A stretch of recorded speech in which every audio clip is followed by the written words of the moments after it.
ढोलकपुर गांव में बिरजू अपनी पत्नी अपर्णा के साथ रहता था। बिरजू एक मोची था और वो अपने हाथों से जूते चप्पल सिलकर बनाकर बेचा करता था। अपर्णा, खाना लगा दो। मैं खाना खाकर काम पर निकल रहा हूँ। जी, अभी लगा देती हूँ।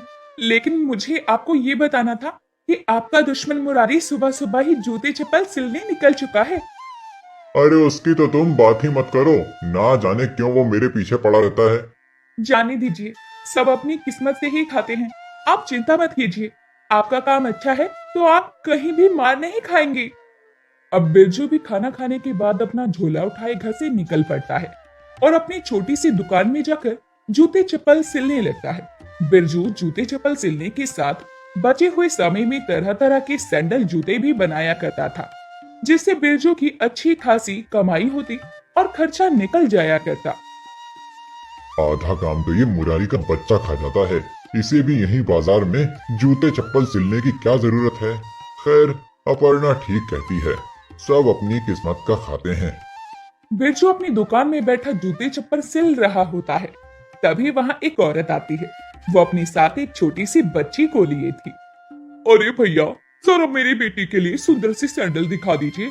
इसका जन्मदिन है और ये सुबह से सैंडल के लिए जिद कर रही है। हाँ हाँ, अभी दिखाता हूँ। ये रहा सैंडल, देखिए कैसी है। ये ठीक है, इसका साइज भी तो ठीक ही है। आप ये पैक कर दीजिए। और कितने हुए? बस 300 की है बहन जी। वो औरत भी बिरजू की दुकान से अपनी बेटी के लिए सैंडल लेकर चली जाती है। अब फिर से बिरजू काम में लग जाता है। वहीं दूसरी तरफ बाजार में एक कोने पर बैठा मुरारी लोगों के जूते चप्पल सिल रहा होता है। आओ आओ भाइयों और बहनों, जूते चप्पल सिलवा लो। एक बार जो जूते चप्पल सिलवाओगे फिर जिंदगी भर यही पहनकर रह जाओगे। मजबूत सिलाई का वादा, मुरारी मोची वाला। मुरारी भी लोगों को बुला बुलाकर जूते चप्पल सिल रहा होता है, लेकिन उसकी कुछ खास कमाई नहीं होती। अब मुरारी घर पहुंचता है और मुरारी के घर पहुंचते ही उसकी पत्नी माला मुरारी से कहती है, अजीब राशन लेकर आए हो या फिर आज भी ठन ठन गोपाल बनकर चले आए हो आप? इतनी कमाई तो नहीं हुई कि राशन लेकर आऊं। मुझे तो कुछ समझ नहीं आ रहा कि काम धंधा कैसे चलेगा। उधर उस बिरजू की दुकान पर लोगों की भीड़ लगी रहती है। जूते चप्पल तो सिलता ही है, ऊपर से ऐसे ऐसे जूते बनाते हैं कि लोगों को उसके जूते चप्पल खूब पसंद आते हैं। अरे वो बहुत चतुर मोची है, उसका सारा काम बहुत अच्छे से होता है। लेकिन एक तुम हो, एक नंबर के नालायक। मैं तो कहती हूँ हमें कुछ ऐसा करना होगा जिससे सांप भी मत जाए और लाठी भी ना टूटे, वरना तो यूं ही आप खाली हाथ आते रहेंगे। तो तुम कहना क्या चाहती हो? कहीं तुम ऐसा तो नहीं चाहती कि मैं बिरजू को अपने रास्ते से हटा दूं? नहीं नहीं जी, मैं जो कह रही हूँ उसे ध्यान से सुनो और समझने की कोशिश करो।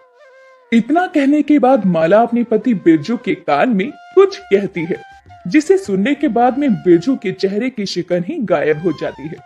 अब अगले दिन मुरारी बाजार चप्पल सिलने ना जाकर मंदिर के बाहर ही बैठ जाता है और उसके पास मंदिर से लौटने वाला हर एक व्यक्ति अपनी चप्पल लेकर आता है। अरे ना जाने किस कारण किस मुए ने मेरी चप्पल को काट दिया। मेरी ही नहीं बल्कि कई लोगों की चप्पल और जूते कटे हुए मिले हैं। अरे ना जाने कौन बुड़बक ये कर गया।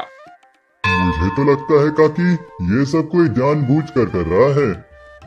ये जिस किसी मुए ने किया है ना, उसका तो कभी भला नहीं होने से रहा। लेकिन आज तू यहाँ कैसे बैठा हुआ है? तू तो बाजार में जूते चप्पल सिलने बैठता था ना। कहीं ऐसा तो नहीं कि हम किसी और को गाली दे रहे हैं और ये सारा का सारा किया धरा तेरा निकला मुए? अरे नहीं नहीं काकी, मुझे तो पता चला कि मंदिर के बाहर लोगों के चप्पल के फीते कटे हुए हैं, तो मैं भी यहाँ चला आया। सोचा लोगों का भला कर दूं। अच्छा, तो ऐसन बात है। तो लोगों की भलाई के लिए यहाँ पर आकर बैठा है। वाह वाह वाह, मंदिर के बाहर नेक काम कर रहा है। चल अब जल्दी से मेरी ये चप्पल सिल दे और मैं भी अपने घर चलूं। लेकिन काकी, पैसे तो देती जाओ। अरे कैसे पैसे? तूने ही तो अभी बताया कि तू भलाई के लिए ये काम करने बैठा है। फिर किस चीज से पैसे मांग रहा है तू भला? भलाई कर तो मुफ्त में कर, भलाई पैसे में थोड़ी होती है। इतना कहकर अब वो बूढ़ी औरत वहां से तमतमाती हुई चली जाती है। लेकिन फिर भी मुरारी की अच्छी खासी कमाई हो जाती है, क्योंकि उसके पास कई सारे लोग जो भी मंदिर से लौट रहे थे अपने जूते और चप्पल लेकर उसे सिलवाने के लिए आ रहे थे। अब देर शाम अपर्णा अपने पति बिरजू को मंदिर में हुई इस वाक़ये के बारे में बताती है, जो कि उसने अपनी एक पड़ोसन से सुना था। अजी, आपको पता है, आज मंदिर में आने वाले लोगों के चप्पल के फीते कटे हुए मिले और कई लोगों के जूते भी फटे हुए थे। और उस फीते को जोड़ने के लिए मुरारी भाई साहब आज मंदिर के बाहर बैठे हुए थे। मुझे तो कुछ भी समझ नहीं आ रहा, इतने सारे लोगों के जूते चप्पल आखिर कैसे फटे हुए हो सकते हैं, वो भी एक ही दिन, एक ही जगह, एक ही समय पर। ये क्या कह रही हो तुम? ऐसे कैसे हो सकता है? और अगर ऐसा हुआ भी है तो जरूर ये सब मुरारी और उसकी पत्नी का ही काम होगा। तुम तो जानती हो ना वो कितना लालची है। लेकिन जी, मैं तो इतना जानती हूँ, ये सब जिस किसी ने भी किया है अच्छा नहीं किया।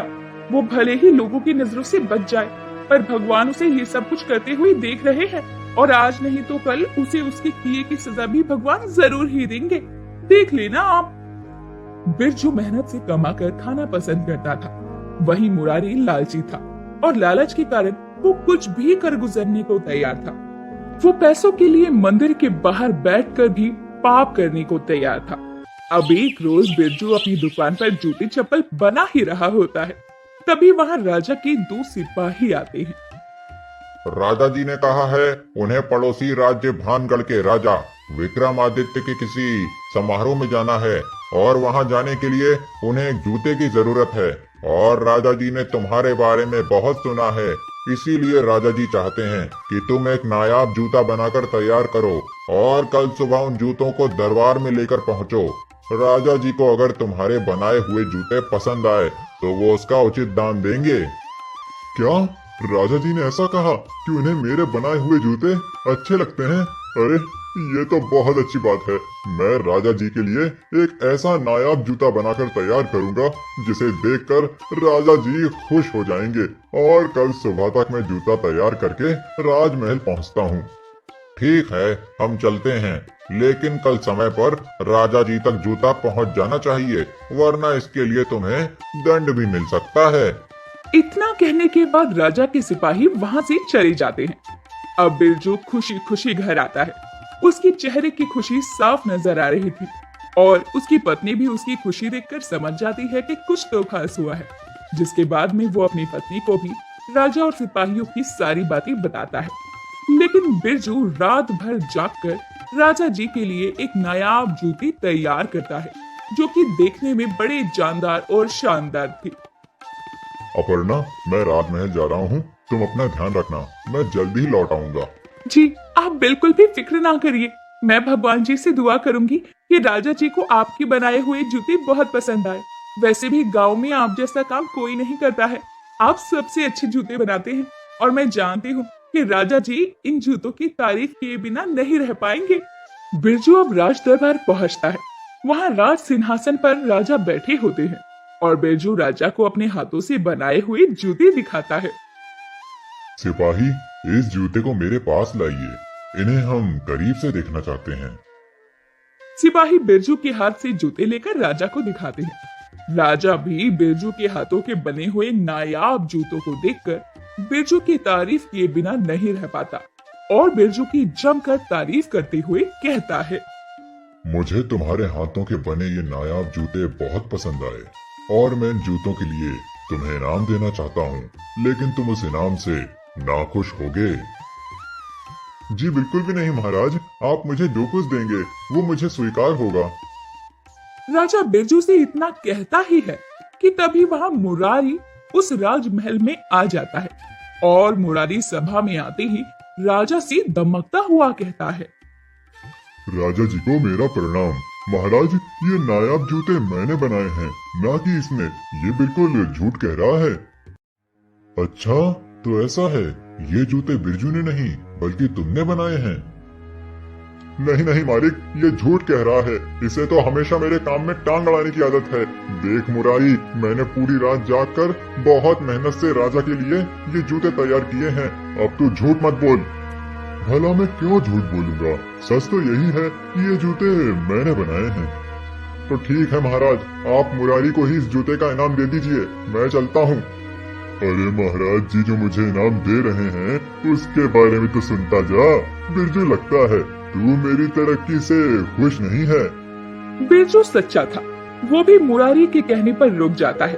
तभी राजा सभी लोगों के समक्ष एक ऐलान करता है। मैं मुरारी के हाथों से बने हुए इस जूते से बहुत खुश हूँ।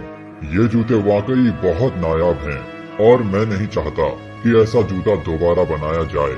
इसीलिए आज से मुरारी हमारे यहाँ खान समा में काम करेगा और कभी भी उसने इस तरह के नायाब जूते बनाने के बारे में सोचा भी तो उसके दोनों हाथ कटवा दिए जाएंगे।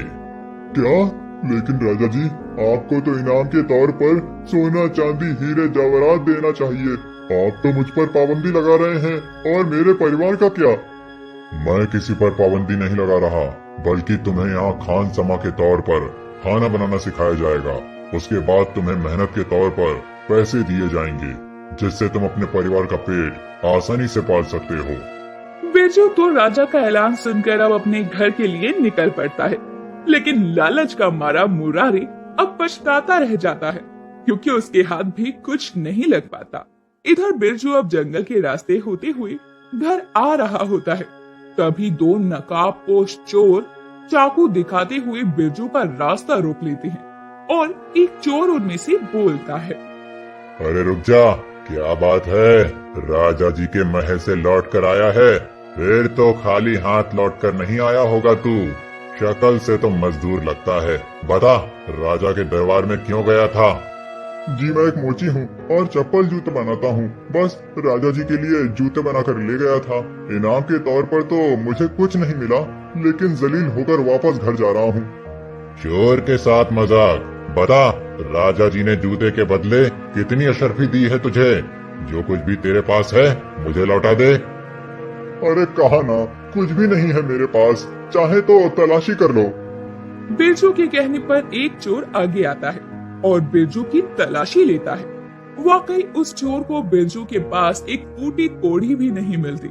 ये देखकर वो चोर भी हैरान हो जाता है। वाकई इसके पास तो कुछ भी नहीं है। क्या हुआ अगर मेरे पास कुछ भी नहीं है? मुरारी भी मेरे पीछे ही आ रहा होगा और राजा जी ने उसे जूते के बदले अशर्फी जरूर दी होगी। बस मुरारी, जिस तरह से तूने मेरी मेहनत के पैसे खाए हैं, उस तरह से तुझे सजा भी मिलेगी। वैसे ये ऐसे नहीं मानने वाला। इसे अच्छे से पीटते हैं, उसके बाद इससे पूछते हैं। देखो, मुझे मत मारो, मेरे पीछे मेरा नौकर आता ही होगा। राजा जी ने उसे ही सारी अशर्फी दी होगी। तुम उससे सारी अशर्फी लेकर हमें छोड़ दो। लेकिन अभी तो तू कह रहा था कि राजा जी ने तुझे कुछ नहीं दिया। अब मार के डर से सब कुछ सच सच कह रहा है ना? ठीक है, हम तेरे नौकर का इंतजार करते हैं। अब दोनों चोर पेड़ के पीछे छुप जाते हैं और बिरजू के हाथ बांध देते हैं। तभी कुछ देर में उन चोरों को मुरारी आता हुआ नजर आता है, जिसे देखकर एक चोर अब मुरारी का लालच में रास्ता रोक लेता है और मुरारी के पास जाकर बोलता है। क्या यही है तुम्हारा नौकर? चल चल, जल्दी से तेरे पास जो कुछ भी है निकाल, वरना ये रामपुरी देख रहा है ना, जान प्यारी है तो सब कुछ दे दे। अरे ऐसे कैसे तुम लोगों को इतनी महंगी अशर्फियाँ दे दूं? बहुत मेहनत से लेकर आया हूँ मैं ये राजा जी से। इसके लिए मुझे झूठ भी बोलना पड़ा, और मैं किसी का नौकर नहीं हूँ। ये ऐसे नहीं मानेगा। इसे अच्छे से खर्चा पानी दो और इसके पास जो कुछ भी है छीन लो। अरे इतनी मुश्किल से दिमाग लगाकर ये अशर्फियाँ राजा जी से लेकर आया हूँ। अब तो राजा जी ने मेरा मोची का काम भी बंद करवा दिया है। अरे मेरी बात तो सुनो। अब वो चोर मुरारी को राजा के द्वारा जूतों के बदले मिली हुई अशर्फियों को छीन कर ले जाते हैं। साथ में मुरारी की जमकर मारपीट भी करते हैं। बिरजू चोर के जाने के बाद मुरारी के पास आता है और बोलता है। इसीलिए कहते हैं, किसी के हक के खाने का नतीजा यही होता है। ध्यान से घर पहुंचना बिरजू की चालाकी यहाँ भी काम कर जाती है और कुछ सहारा उसकी किस्मत का था। बिरजू ने सरफिरे राजा के दरबार में खुद को तो बचा लिया था, लेकिन जंगल में वो खुद को चोरों से भी बचाने में कामयाब होता है और सारा इल्जाम मुरारी पर डाल देता है कि वो